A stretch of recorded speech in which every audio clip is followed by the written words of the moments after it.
Good evening, ladies and gentlemen. Can I have your attention, please?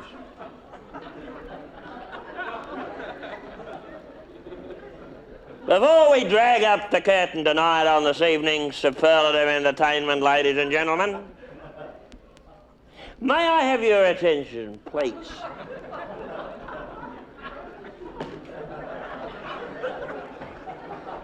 My name is Les Patterson. Les Patterson, Patterson. And I have the honours to be the Australian Cultural Attache.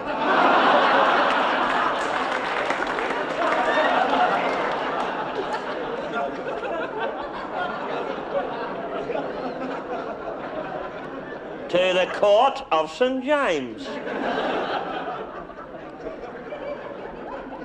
I also head our Fine Arts Task Force here in Europe. Now, ladies and gentlemen, I'm not going to insult your intelligence tonight by pretending that I haven't had a drink. Because I have. I've had a couple of drinks. Who hasn't, for Christ's sake? The thing is, I'm not full. And I'm not going to bore you neither unless it's absolutely necessary for me so to do. Because I'm not an orator, ladies and gentlemen. I am not an orator. I'm an Australian politician. But first and foremost, of course, I'm a cultural attache. But don't let that word culture scare the pants off you, because I can assure you I'm not one of those long-haired, limp-wristed, head-in-the-clouds, arty, crafty poofters, no. I've got my 2 feet firmly planted on the ground, ladies and gentlemen. Prior to this present assignment, ladies and gentlemen,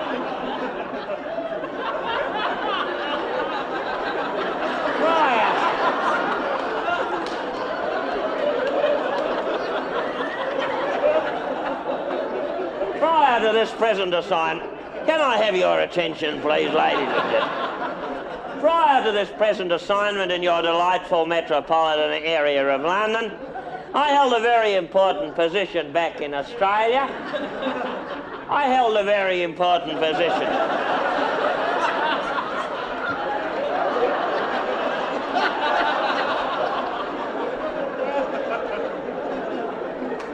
Pull yourselves together, for Christ's sake. I held a very important position back in Australia under the former government, the Whitlam government. I was a minister for inland drainage and rodent control. And then one fine day, our former Prime Minister, Gough Whitlam, called me into his office, ladies and gentlemen. And as I came in the door, he plonked it on the table. He said, "What do you make of that, Les?"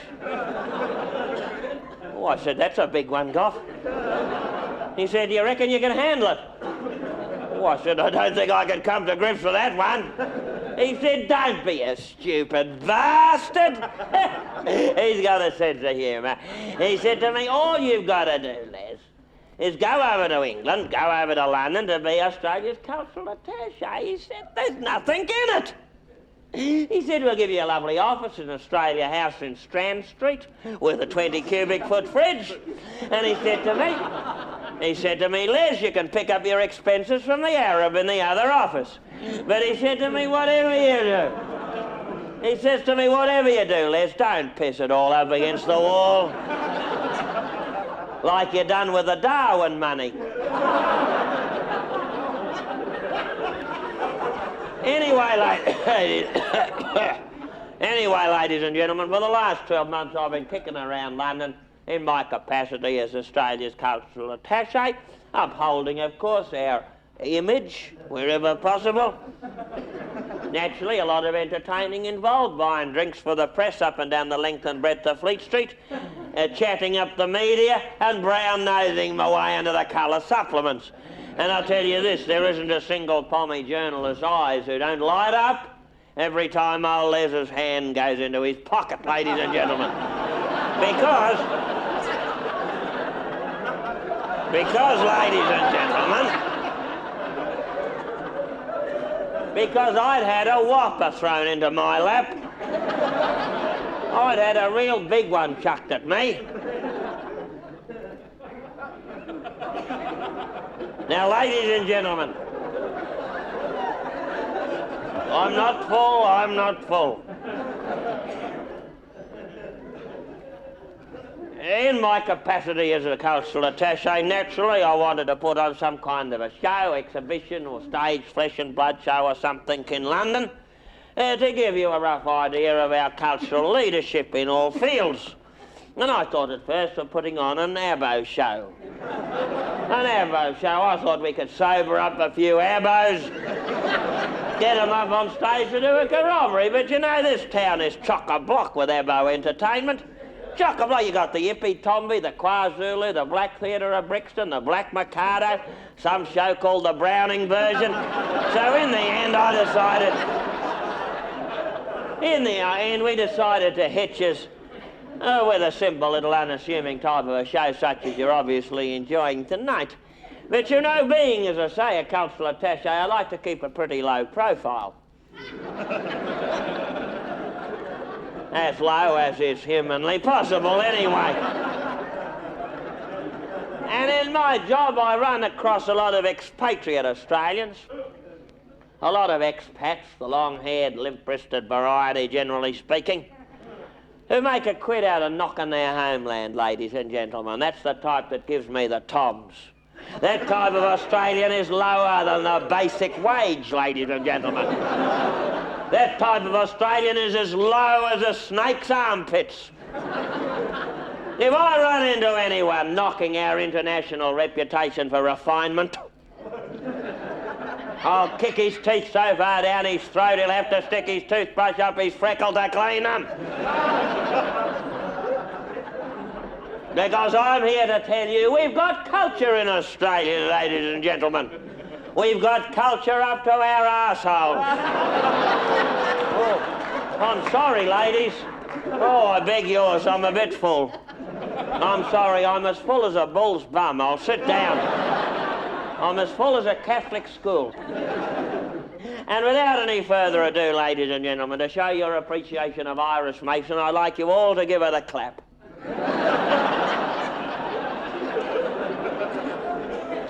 Give her the clap she so richly deserves, and I'll see you later.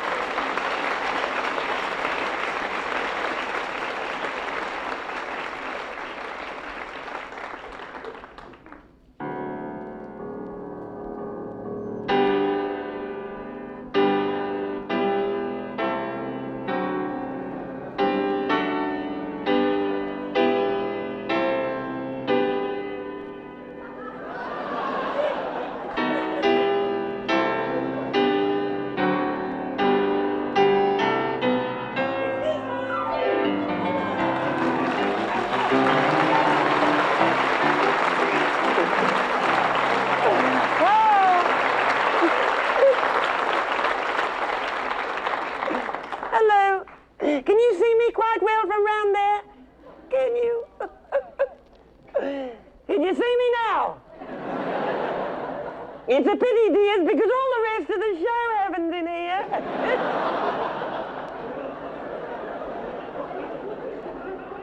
There's nothing else that happens on the stage at all, I'm afraid. You'll have to save up and come again. You're going to have a very stiff neck by the end of the show. Oh, no, I'm being a naughty, wicked tease, aren't I? I'm telling them naughty, wicked fibs. I shouldn't tell naughty, wicked fibs to such sweet, natural people like you, should I? But I love to have a little chat with the audience, I do. Or to use my own phrase, a meaningful dialogue. I think it's an essential part of the flesh and blood theatre, and I love the flesh and blood theatre, I do. I think it's well worth the effort. It's certainly an effort, isn't it? Here I am. There you are. An audience staring at a superstar. He's it's very funny when you come to think that I once couldn't see beyond my kitchen sink. But I'm still Edna, I'm still the same as I always was. And just because I'm famous and I'm a star in Shakespeare, I'm still the same girl that I was before Gough Whitlam made me a dame. I'll see you in a minute. Bye-bye.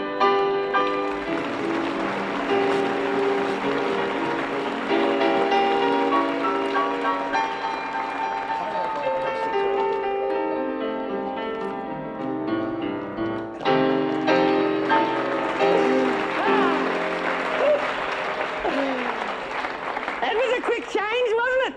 I'm glad I came, because when I've been to a show, I meet people I know, and they ask me to tell them the plot. Were there any big stars? Did they take off their bras? Did they dance or their pants or the lot? Hello, Iris. Was there any social relevance? I'd need a memory like an elephant's to remember who did what, to whom and where. But at least I can say that I've seen it. At least I can say I was there. Yes, at least I can say that I've seen it. At least I can say I was there. That was choreography. At least I can say that I'm British. And I proved it in South Ken the other day. Two Eastern-looking ladies were parking their Mercedes, and my little Avis rent-a-car snatched their parking spot away. They tooted and they cursed, and they said Zabe was their first. So I fixed them with a smile of impish fun. I said, please don't bip your horn here. There are some people who were born here. And at least my great-grandfather was one. Yes, at least I can say that I'm British. At least I can say that I'm one. Thank you. Oh, thank you so much. Thank you. What's this, Iris? An encore, is it, darling? Oh, if you insist. At least I can say that I've seen it as a superstar, a mother and a wife. And I hope that I pass muster when my grandchildren cluster around to hear the story of my life. When my husband Norm had his op, I was caught on the hop, and the doctor asked me which organ he could spare. I looked down on the man I'd nursed, and I said, don't go too far, but if you have to do your worst, can I have it in a jar? So at least I can say that I've seen it.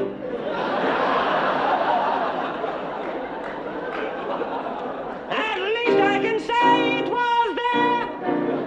Yes, at least I can say long ago and far away, I was. Thank you, Iris.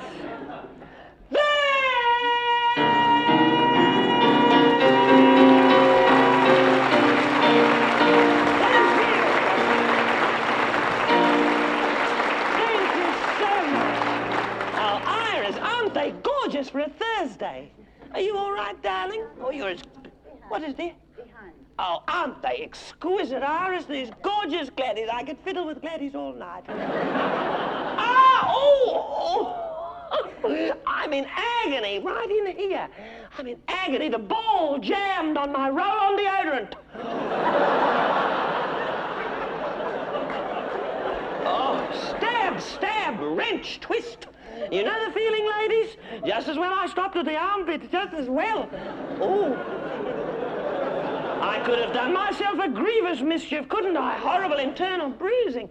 I'm in a certain amount of discomfort elsewhere too, ladies. My lobes are killing me, my lobes. Well, do you ever have lobe trouble, darling? Do you? What? Now and again, do you, darling? How fascinating. There's an exquisite little woman in the front row here who confesses to occasional lobe problems. How interesting. Oh, darling, I hope we'll be hearing a lot more about your problems during the evening. Do you often interrupt West End shows, do you? Please. Don't be so rude. Remember you're out. It's very, very interesting to us to hear about a lobe sufferer. It is. Because I know, otherwise I don't feel so lonely now, darling, because do your lobes swell with the excitement or the heat? You know, I should have a lobotomy on the National Health by rights, I should. But I could never bring myself to get pierced. I couldn't. I said pierced. There's an element here tonight. What a pity. Oh, you like my hair? Do you like my wisteria rinse? Isn't it beautiful? Oh, Wizzy, it's my favourite shade. And this is my denim, this is my Australian, the denim look. The denim look's the very latest thing in Australia. It'll probably creep over here sooner or later. Oh, look, this is my denim clutch bag. Isn't it gorgeous? Isn't it beautiful? You see, it's in denim too. I've teamed it, haven't I? Haven't I, ladies? I've teamed my denim clutch bag with my high-fashion Australian denim cosy. Isn't that lovely? Mind you, I'm very much of an accessories person, Lobes. I am. I've always been an accessories woman. And mind you, I miss my battered old handbag. I do. I see you brought yours with you tonight. I do. I miss my battered old handbag. Luckily, there's bags of room in my denim clutch bag for my favourite Australian shoulder bag. Look at it popping out. There it is. This used to be a Qantas bag, but I sandpapered the name of it. I did. Isn't that a good idea? You can do that with any airline. You can. It's a little fashion note. Oh, look up there. There are people in the ashtray. Hello.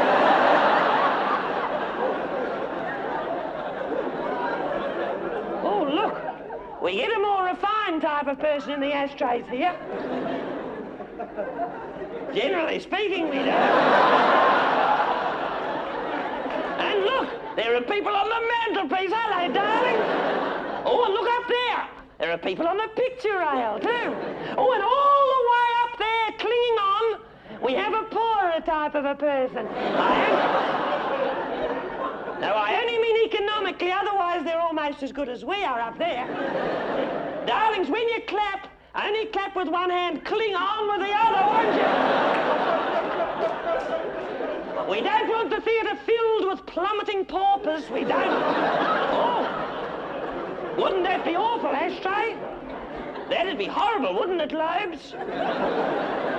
You'll notice as the show wears on and on tonight, you'll notice that I'll glance up there. I'll glance up there from time to time, in strict accordance with the amount that they have paid.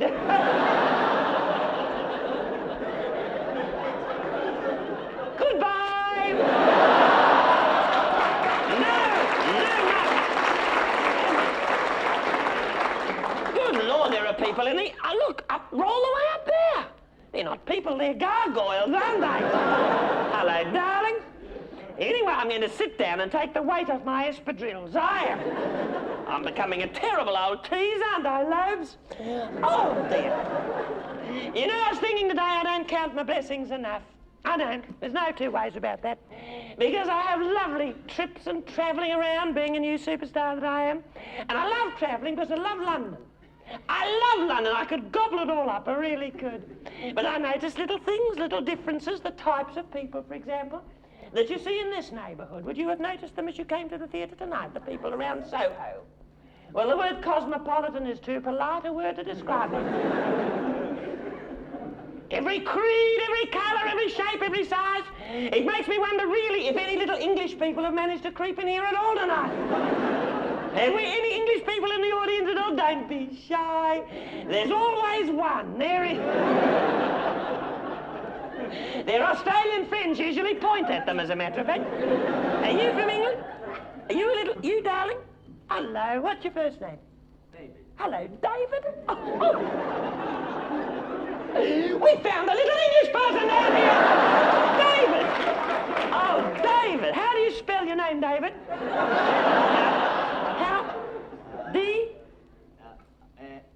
D-A-V? Is it I-D? Is that how you spell it? Yes. That's the spelling I like.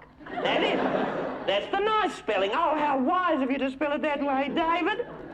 You're a gorgeous little person. What part of England do you come from, David? I come from a little place called London. London? What part of London, Possum? Belgrave. Belgravia. Oh. Isn't that nice? Well, someone has to come from there, I suppose.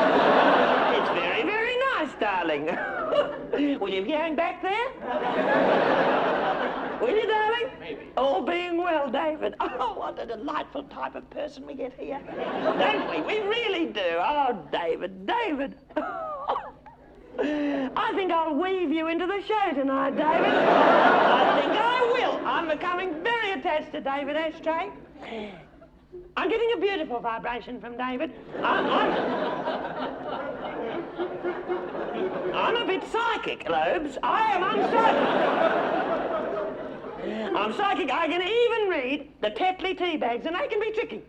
They can be trickier than a teacup because you never know which way they're going to swing. And I hear a septic chuckle. I'll prove I'm psychic.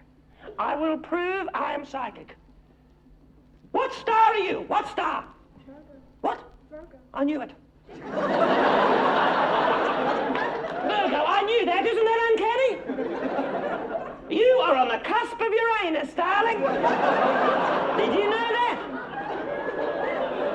I frighten myself with my psychic powers, I do. You'll be a very successful woman with Uranus behind you. You can't miss, Virgo. Isn't it amazing? I really didn't know I had these powers. I've only recently discovered I have. I'll give you a longer reading later, Virgo. But I'm getting another vibration now. Such a strange one. Oh, a very peculiar vibration. I don't think I like this vibration I'm getting. Oh, yes, I do. From you! You're a little continental person, aren't you? Aren't you? He's shaking his head. He can't understand a word of English. Isn't that wonderful? Are there any other continental people here tonight? That's a pity, darling. You'll have no one to talk to at interval. Never mind. Me, talk 'em you. You see, I've travelled so much, you pick it up. You do. Poor little wretch. He can't understand a word I'm saying, David. But as you know, if you have travelled and had traffic with continental people, and you've travelled, haven't you, David? All the way from Belgravia into town. You know that words mean nothing to these little bewildered mites. Words mean nothing to them, do they, Virgo? It's colour and movement they love. They love colour and they love movement. Look at this. Look at this. Look. Look, I'm fluttering my cerise scarf at him. Isn't he beautiful? Can you see him, Ashtray? Isn't he gorgeous? Look at him. Gargoyles, can you see him? Virgo lobes. His little eyes are shining. They are. He's enjoying himself in his own funny little way. You wonder why they come, though, don't you? Why do they come? He probably hasn't got a clue where he is. That struck you, David? Wouldn't you say that was likely? The thing is that it is marvellous to have these powers. It is. But don't be jealous of me. I see a woman here looking at me with unfeigned jealousy. Don't be, darling. We've all got gifts, Virgo. We all have gifts. Iris here, look at her. Iris has the gift of music in her fingers. In some of her fingers. I have my psychic gifts, but every woman sitting here tonight, every woman seated here in the globe has a precious, precious gift. And you know, ladies, some of us never think about this gift, and some of us think about it all the time. This gift of ours is tucked away. It's tucked away in a little nook. Do you know what I'm referring to, darling? Can you put your finger on it? Because if you can't put your finger on it, David will put his finger on it. And if this poor little baffled being down here, if he knew what we were talking about, he'd have his fingers on it quick and lively.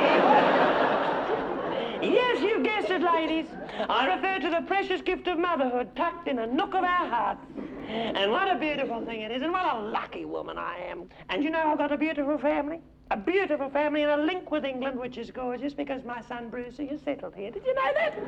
My son Brucey is settled in England with his little Sydney bride, Joylene. He's a Melbourne boy and she's a Sydney girl. I've told them about mixed marriages, but they take no notice. Anyway, you notice that I've left my little chair and I've come to the edge here, and there's a simple explanation for that. I've left my little chair because when I'm sitting here, back here, you see, the light is shining in my eyes, darlings, and I can't see you terribly well. But if I stand right at the edge of the platform, or the stage as it's called, or termed, I can see your little faces, and what I see, I think's lovely. And you've paid me a wonderful little compliment, even our little latecomers who came creeping in. Oh, yes, I saw you, darling. What are your names, by the way? What's the little lass's name? Muriel. Muriel and? Gareth. Oh, Muriel and Gareth, hello. Oh, it was lovely seeing you creeping in. I loved it. Because I've become quite worried about you, darlings. And the reason I like to know your name is out of courtesy, really. Because, you know, I think it is. It's only courteous of me to know your name, because otherwise I don't want to have to refer to you as our latecomer. That'd be a pity. Particularly since I shall be referring to you so often during the evening. You didn't miss anything, by the way. We were just filling in till you arrived, as a matter of fact.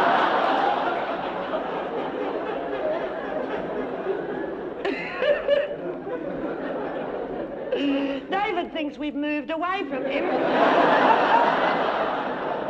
We'll be back to you, darling. We'll be back to you. Oh, Muriel, it's lovely to meet you anyway, darlings. Oh, dear.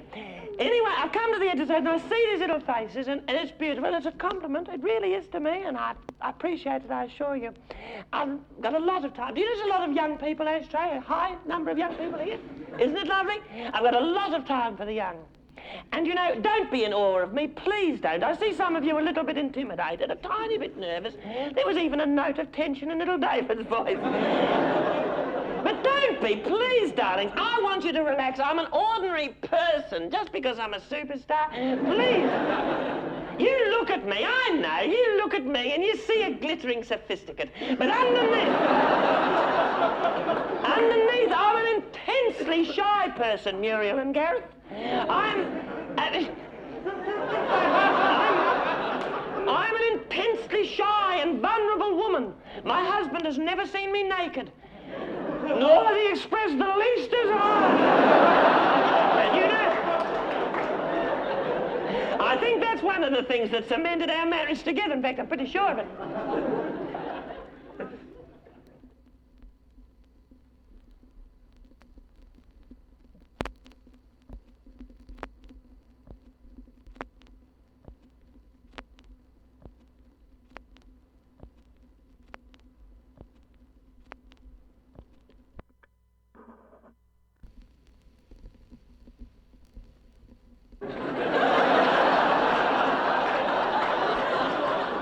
Now, I've completely broken away from the script now. I have! Because there's such a lovely mood and a friendliness and loveliness here. And I've completely broken away from the script, and there's no charge for this bit at all. There is no charge. I knew you'd like that idea. Oh, Muriel and Gareth are starting to take a bit of an interest now. Oh, dear. Anyway, it's too late for you to get into anything else. As Muriel and Gareth discovered. The thing is, no, that's me being a tease, Muriel. Don't take any notice of me. I'm a silly old thing. But you know, I've been trying to analyse, David, why this show is so successful. Why is this show the most successful show in the history of the English-speaking world? I don't know. I think one of the reasons, quite honestly, is people are sick of the theatre. People are sick to death of the theatre. They just like a chat. Honestly, they do. A little chat like this. Mind you, it's a bit one-sided at the moment. It won't be when Muriel and Gareth are up on stage, though. as they will be writing their little essay why we were late.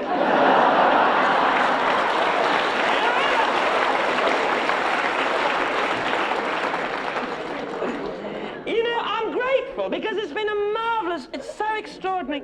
You know, I haven't been a dame for long, David.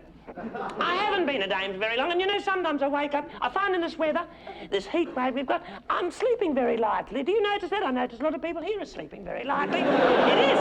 It's the weather, there's no doubt about that. And you know, I sometimes wake up, I can't believe I've been made a dame, and this would happen to a lot of people recently titled. I mean, Sir Harold Wilson himself. He would wake up in the middle of the night and he would feel as though he was just an ordinary little person, wouldn't he? As indeed he is. But you know, by the way, there'll be tourists here, I'm sure. And this is the globe, darlings. Isn't it wonderful? The globe! It's oozing, ravaged, riddled with pageantry and pomp.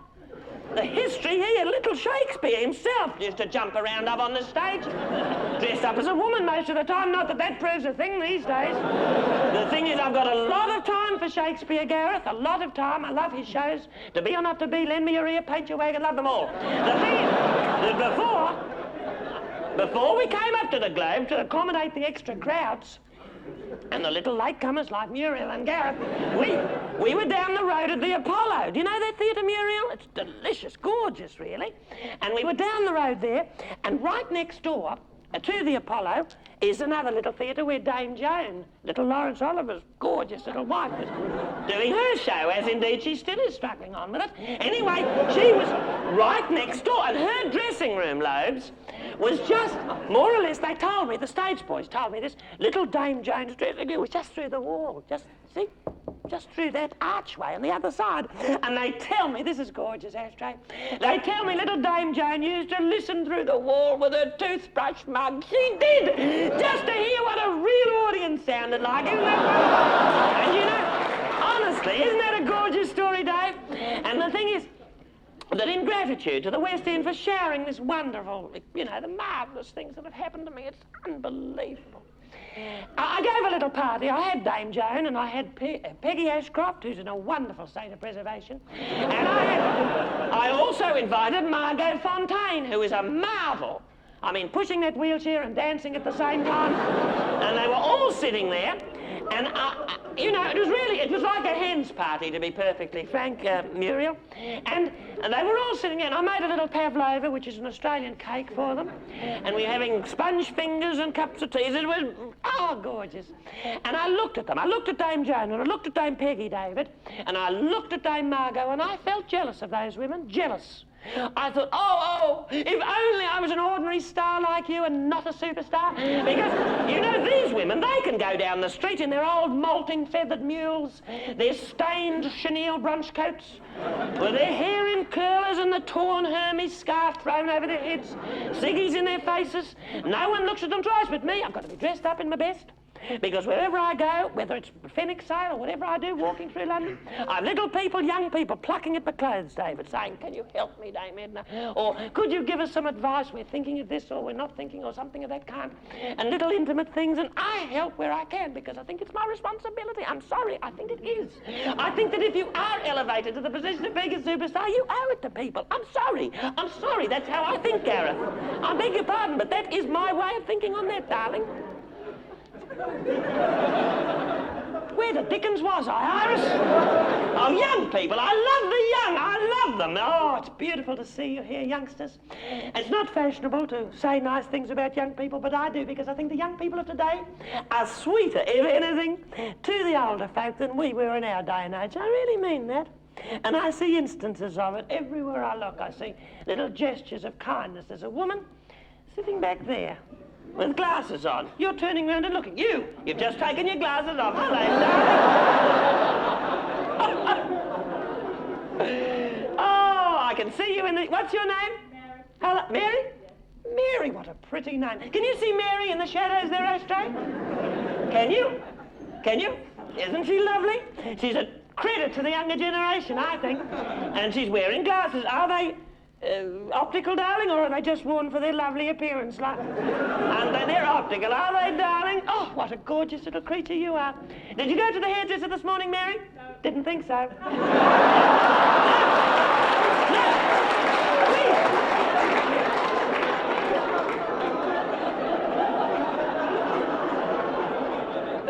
The thing is, Mary, they're very rude, aren't they, darling? You don't need to go to the hairdresser. Your hair falls naturally, darling. All over the armrest, by the looks of it. And I love your frock, Mary. What is it? It's cool and lovely. What is it, darling? What's the fabric? You don't know?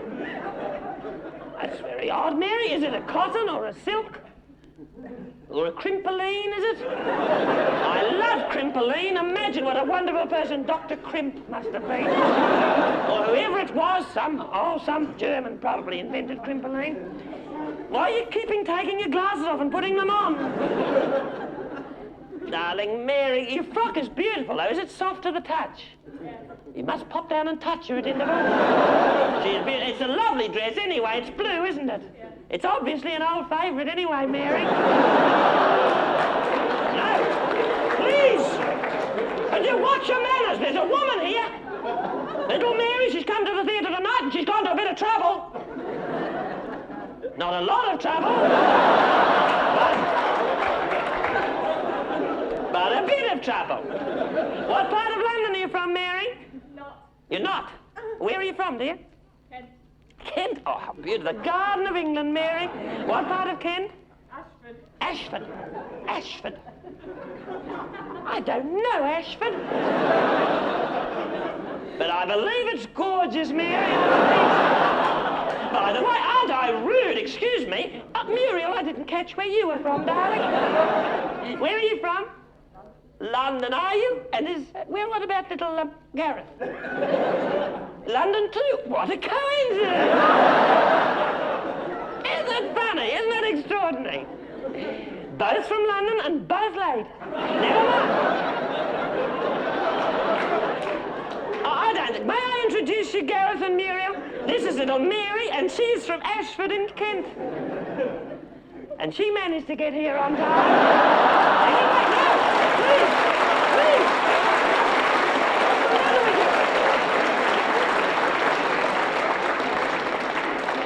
I blush for you. Can't you leave these people alone? Under this campaign of persecution?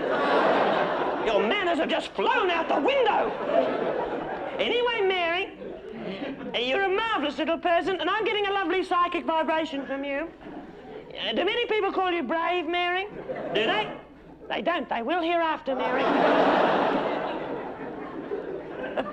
Won't they, David? They will. Because you are brave, and you do nice things, you do beautiful things all the time instinctively, Mary. Kind things and beautiful things. And you've done something so beautiful tonight, I'm almost choked with emotion. Do you know what you've done? Something very lovely, very unselfish. She's brought her father to the show tonight. Mary has brought her father to the show. Look at him, look.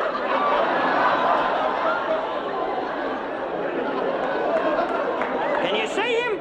Can you see him, Gareth? Move his head around so they can see. It's wonderful, isn't it? She's called past the Twilight home and picked him up. She's even remembered his teeth. She's gone to the Oxfam shop and got him a shirt. It fits him like a glove, too. Sticks out in 5 places.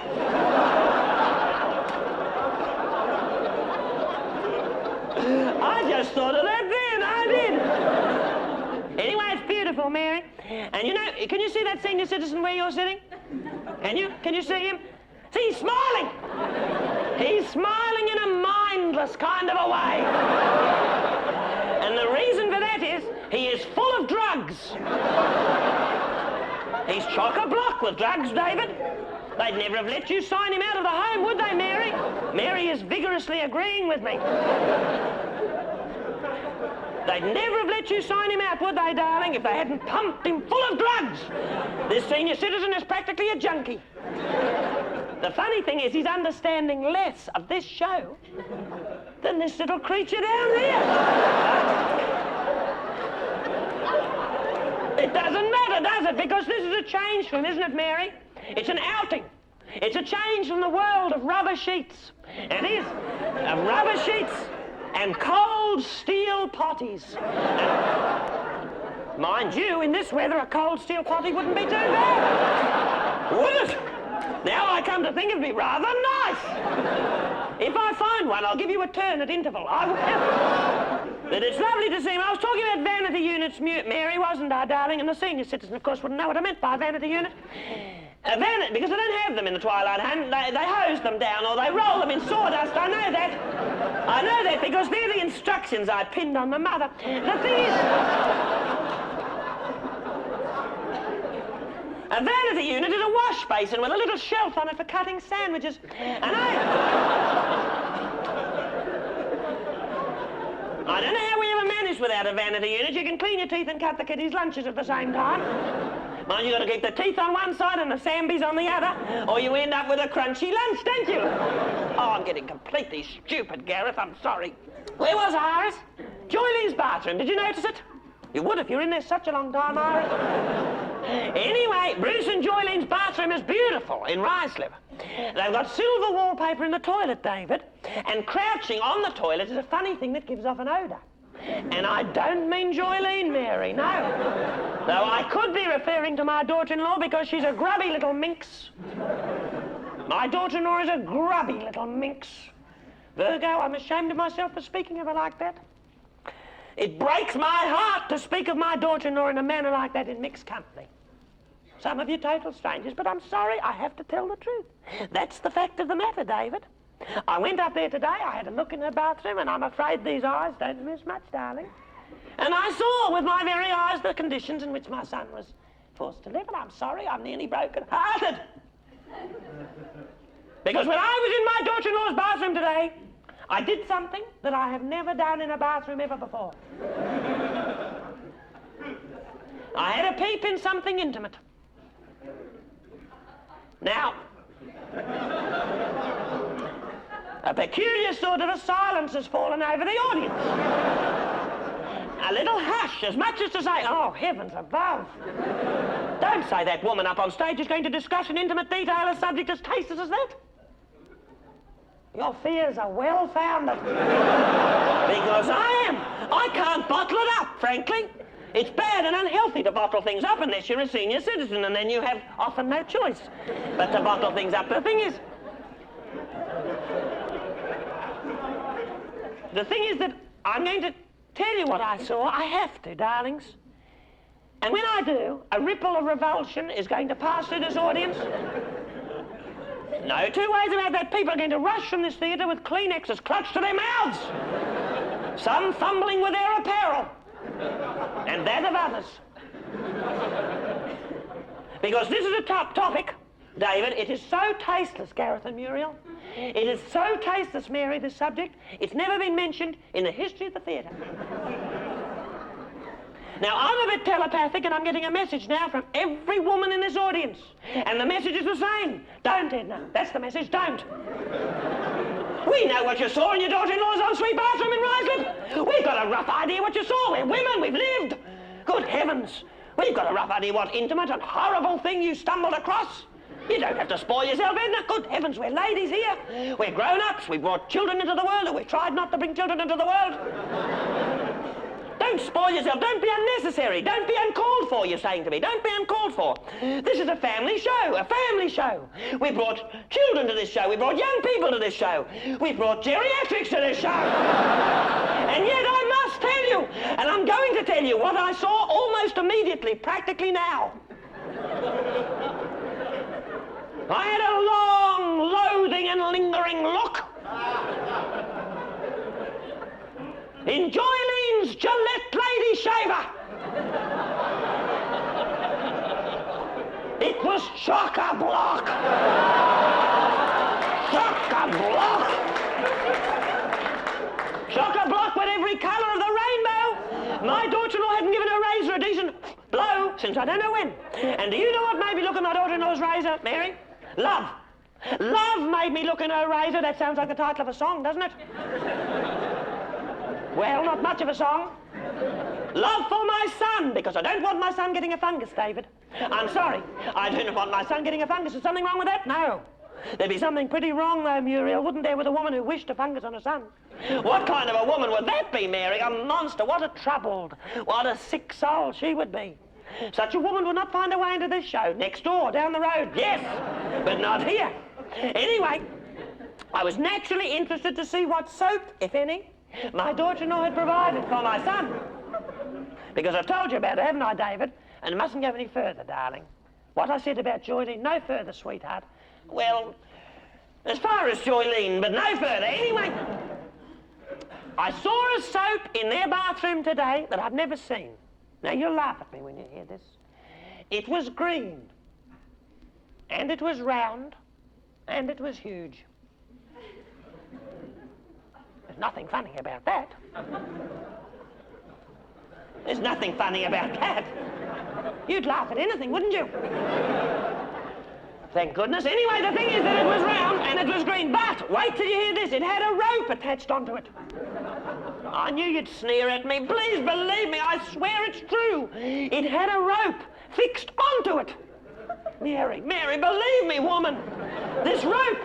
Oh, don't look at me like that, David. It's true, it had a rope embedded. How can I say it? This rope was... It was squanched and squinched into the very stuff that the soap was made of. Soap, I suppose. Has anyone ever seen a soap like that, please? If so, what's it called? Oh! What did you say? Soap on a rope. Oh, a chorus here. This little lady was first. No, I think you were first, darling. What did you say? What? Soap on a rope.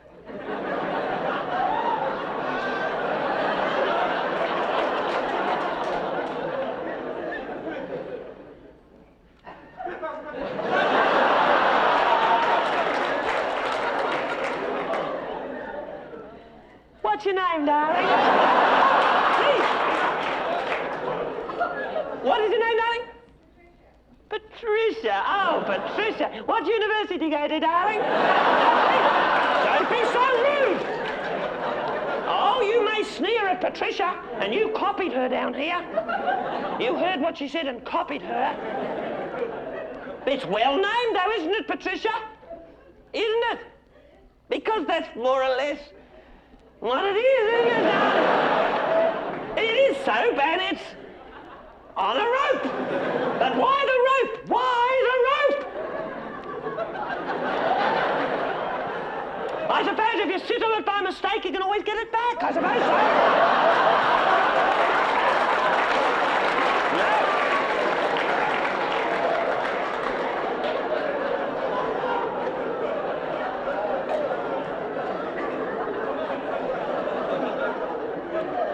Well, that is a principle that has been successfully demonstrated in other pharmaceutical lines.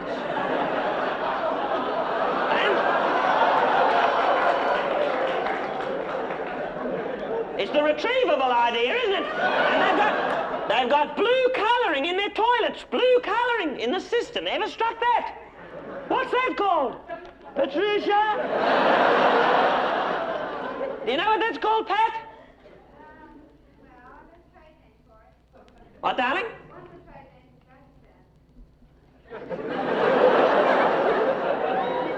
I'm sorry, darling. What? Oh, doesn't sound very likely, darling. But it's so kind of you to make such a contribution. What did you say? Blue flash. Blue flash? Is that the name of it, or is that just a noise you make? No, please. We get a lot of people from institutions in this show, we do. Well, whatever it's called, whether it's called what Patricia says, and I think she's our resident intellectual, she ought to know. Whatever it's called, I don't care for it. I think people who put blue colouring in their toilets have got something to hide. I do. I think that is carrying the denim ideas for redecoration, and from what I've told you, you would have gathered, I'm sure, that I'm interested in bathrooms especially, and I am. I like a bathroom. It's the one room in the home I feel I can really express myself in, you know? I feel I can let myself go in the bathroom, and I'm all the time looking for ideas. I'm looking for little clues. I've been looking at you, darling. What's your name? Marie-Joseph. What? Mary. What's your first name? Marie-Joseph. Oh. Don't you be so rude, will you? Have your manners just flown out the window? Marie-Joseph, did you say? It's a lovely name. Just sounds silly, that's all. People are terribly rude. You're a lovely little creature, darling, you are. Exquisite. We get all types here, it's wonderful. And I keep looking at these youngsters. There's a little woman in a floral, sort of halter neck. What's your name? Penny. Hello, Penny. You're a pretty little mite, too. Everyone's lovely. Oh, I've got such a little time for the young. What's that frock, darling? A little sun frock, is it? Oh, beautiful. You're so brown, too, Penny. Have you been sitting in the garden or something? Yes. Have you? Oh, Penny, lovely. You're lovely. It suits you, that colouring, too. Lovely and vivid-looking girl.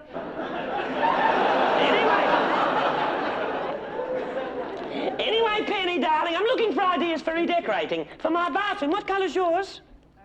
Blue. Blue. Oh, how gorgeous, how wise. Are the tiles blue? Yes. Are they? What shade of blue, Pen? A pale blue? Beautiful. What, sort of a duck egg, darling? What? What? Yes. Oh, how gorgeous, a duck egg blue. And are they mottled in any way or flecked? Just a plain duck egg blue? And do they go all the way up the wall? Halfway? Oh, they stop. Why is that, Penny? You're saving up for something, are you, darling? Listen, would you watch your manners up there? There's a woman here struggling to describe her bathroom to you. It may not be funny, but at least it's clean. You listen carefully, you could pick something up from Penny's bathroom. Now, Penny, the tiles are ducky blue and they stop halfway up. No, I'm teasing because most tiles do, don't they, darling? And then there's a wall. Oh, there'd have to be, wouldn't there? Or people could peep over it, Penny. What colour's the wall? It's wallpaper. Papered, oh. Well, no, papering can be quite effective, darling. What sort of paper? Orange and white. Orange and white.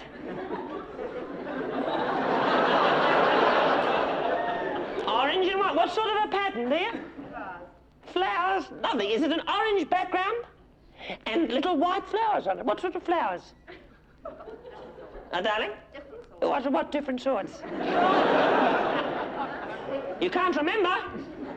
What, you don't spend much time in there, darling?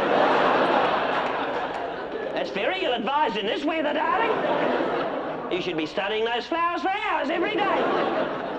Never mind, most wallpaper flowers are sometimes a bit difficult to identify, but it is an orange paper. A bright orange, darling? No, it's a dull orange. A dull orange. Oh, I think it's wise, really, with the blue, the duck egg blue. And what colour's your ceiling, darling? White, gloss or matte? No, you've probably not been up there. What colour's your basin? Blue. Blue? Matching the tiles. You've teamed the basin with the tiles. A bit of teaming. And your bath pen? Blue. Blue? Same as the basin? Lovely. And your floor coverings, darling, what are they? Blue carpet. What shade of blue? Same as bath. Oh, a duck egg blue carpet. Is it in shag pile? No, it's a Wilton. Is it? Oh, how gorgeous, darling. Anywhere else in your bathroom where your imagination has run riot?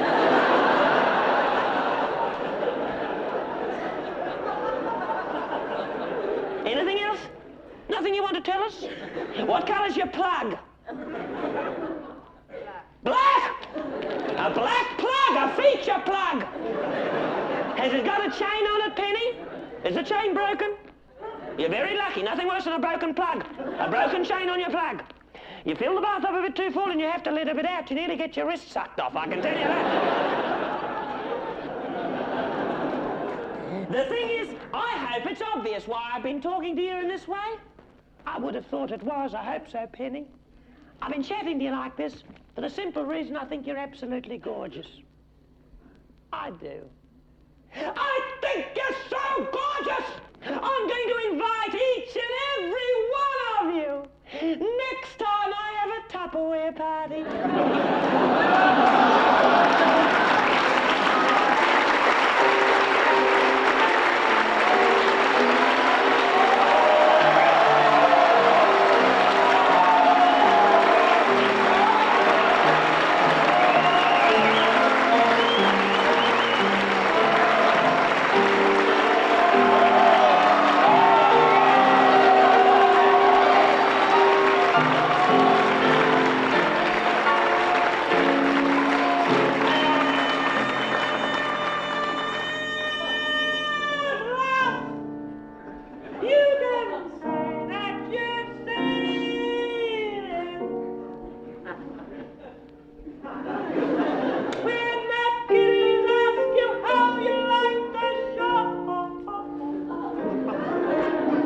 If you go home by train or car, this will all seem very far away and long, long, long. In the papers we find, if the critics were kind, or if some of them were carping or unfair, but at least I can say that I've met you. At least we've had